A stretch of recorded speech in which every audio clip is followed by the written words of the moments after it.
Jimmy Butler. Jimmy Butler. My mistake, wrong name. Jimmy G Buckets. The G stands for get. This man dropped 45 points. 45 points to take down the Hawks. Miami takes a 2-0 lead in this series. My God, Jimmy. I keep trying to tell people, matter of fact, Heat Nation keeps trying to tell people this. Playoff Jimmy is a real thing. He's a different animal. If Jimmy Butler wanted to average 25 plus points a game, he can do so. But he doesn't do that. He shares the ball with his teammates. But we all know come playoff time, Jimmy gets engaged. And tonight he showed you why we nickname him Jimmy G Buckets. Okay, let's get into the game. I just had to say that for a second. Jimmy Butler was fantastic in this game. Atlanta, this was a tough loss for them, but it was nice. Alexa, what are you doing? Silence.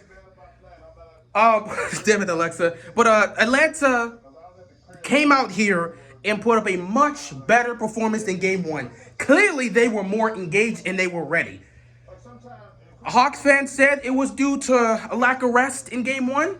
So they rested. They didn't even practice yesterday. They took that time to rest, disengage, and get themselves mentally and physically ready for game two. And you saw it. They came out here and matched the Miami Heat's energy in the first half. Trae Young was doing everything in the first half. I believe he had 16 points in the first half. He was doing his thing. Bogdanovich was doing his thing in the first half, though in the second half, especially the fourth quarter, Bogdanovich went off. He was unconscious. 19 points in the fourth quarter for that dude. But yeah, Bogdanovich was doing his thing. Herter was helping out. Collins was helping out. They were just playing great basketball. They were really doing a great job getting a lot of rebounds and putbacks. They were just physical. They were matching the intensity of Miami, and they came out there and they showed them, we're ready this time.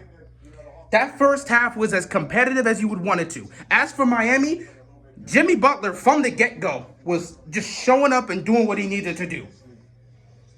He had 21 points in the first half. He was just doing whatever the hell he needed to. Nobody could guard Jimmy tonight. Nobody. Every time they switched someone on to Jimmy, he just straight up cooked them. It was as simple as that. They couldn't guard him tonight. But yeah, first half he was doing everything for the team for the most part in terms of keeping us in the game scoring wise. But yeah, we struggled in some cases in the first half because we had two things that we were dealing with today that we got to clean up on. One, the fouls. We continue to fouls. I said it in game one. We continue to garner these fouls. Just like in game one, we had an issue with fouling while we were trying to play defense. We were getting a little bit too aggressive, and the whistle was consistently getting blown. Well, that did not change here. It continued to happen in game two, so it is something we need to clean up on. Secondly, we continued to get beat on the glass. That was happening all first half. In fact, we got out-rebounded, 24-14 in the first half. We can't let that happen moving forward. We got to be better because there was like four or five great defensive possessions that were completely ruined because we failed to get the rebound. Hell, in three possessions, twice, not one, but twice, in three possessions, we played fantastic defense, but because we didn't get the rebound, it ends up in the hands of Trae Young, and he puts it up, and that's an easy basket for him. We got to rebound the ball. We did not do a great job of that in the first half. Second half, however, it was different. Coming out of the second half, we're only up 2, so we got to come with a different intensity. Second half, Jimmy Butler continued to go off, and he continued to do what he needed to do. But he needed someone to come with him in the third quarter. Enter Strus. Strus had a couple threes. I think it was 2 or 3 threes that he made in the third quarter that were very, very crucial. You know, you need someone else to come with you at that time. Strus in that third quarter was very crucial, coming alongside Jimmy on the scoring side of the ball. Other than that, we started to tighten up with the fouls in some cases. However, it still continued. I mean, Bam was in foul trouble all game. By the way, Bam had a terrible offensive game. He has had a terrible offensive game to start off this series. We know he's coming off of COVID, so we got to get him going. But, man, offensively, he just hasn't been there for these 2 games. He'll get it together, though. Defensively, he's still doing what he does best, so I'm not worried about that. Tyler Hero's also struggling, but he's trying to get into somewhat of a rhythm. It's going to take him time too. I'm not worried about that. As the series goes on, I expect Hero to get himself organized and get himself together. We'll see how that goes. But yeah, we continued to foul. Bam had 5. Deadman had 5. PJ Tucker had 5. PJ Tucker had like 3 straight fouls on like 3 possessions. It was insanity. So, yeah, we have got to stop fouling. The refs will blow in the whistle all game. And I'm sure Hawks fans will use that as a reason for them losing. It is what it is. Though, the refs were calling on both sides, man. If you go back and look at the amount of fouls that were called on both sides, it's about even. So, yeah, Miami in that third quarter. Jimmy Butler continued to do what he was doing the entire game. Strus was hitting a good chunk of baskets, and we take an 11-point lead into the fourth quarter. And in the fourth quarter, Atlanta, they don't die. They continue to fight back. This is a team that has pulled off comeback after comeback in the postseason. We saw them do it last year. They're not afraid. They can still pull that off, and they were starting to make a run in the fourth quarter. But Miami continued to counter. Every time the Hawks would go on a run, the Miami Heat would call a timeout, and they would go on a run. Those timeouts were executed perfectly by Spoelstra, just at the right moment for us to collect ourselves, get it together, and get back out there and do what we got to do. So yeah, we continue to go off. We would continue to fight back every time they would go on a run, and it was getting to a point where it looked like Miami could take over, but then Bogdanovich, who I talked about, 19 points in the fourth quarter, he goes unconscious. This man is hitting every 3. Every time the ball touches his hand, this is straight up, straight up, straight up, straight up. And it's swish every time.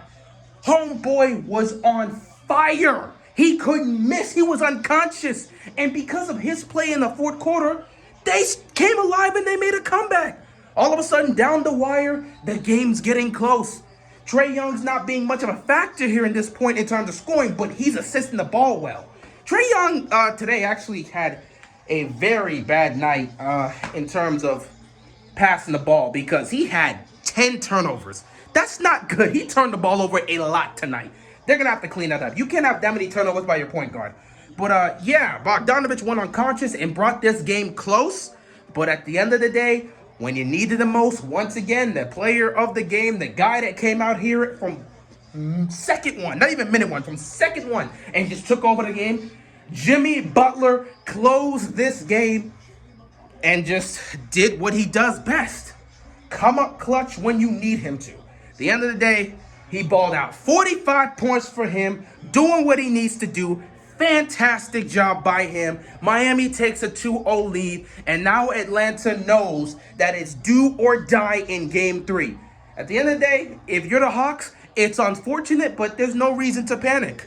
There's no reason to panic. Because Game 2, you showed you can hang with these guys. You just got to close down the stretch and perform better in key situations, and you got a shot. So I think Game 3 is going to be an even better game for the Hawks, so I need Miami to come out and play even better. I can't have Bam and Tyler Hero playing the way they're playing offensively right now. Because if you're telling me you're going to have Jimmy Butler drop 40-plus points in every game for us to beat the Hawks, that is not going to be good for us. Because you know that's not going to be enough to go on a deep postseason run. You can't just rely on Jimmy to do everything. So I know Bam's getting himself together. It's going to take time, but he's got to show some level of improvement offensively in Game 3. And Tyler Hero has to continue to get himself together and get himself into somewhat of a rhythm.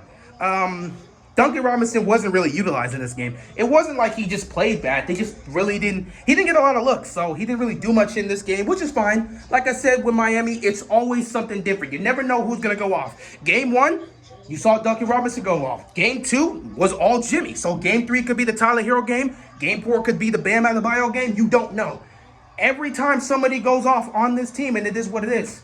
So yeah, we're all around. Strus contributing, Vincent contributing, Martin contributing, Lowry doing what he needs to do. Hero trying to, do something, get into somewhat of a rhythm, couldn't get much there. Deadman, to start off the fourth quarter, came with the energy, had a couple putbacks. And, he kind of set the tone of the fourth quarter, and that's great.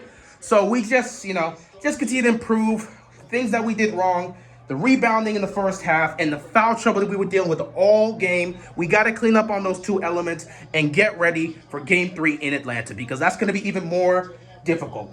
The Hawks are not going to panic. They wanted to steal one on the road. However, they have the opportunity to defend home court for themselves in games 3 and 4. They know game 3 is a do or die situation because if they go down 0-3, series is most likely over. They're not going to win 4 straight games. So game 3 is a do or die for the Hawks. They're going to come out as best as they've looked all season, and Miami needs to be ready to match that intensity.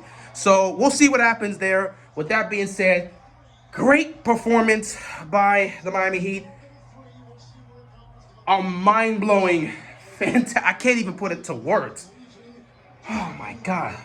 It was a virtuoso performance by Jimmy Butler. That's all I gotta say. Miami goes up 2-0. We'll see what happens in game 3. With that being said, that is all I've got, and I'm out of here, man. Peace.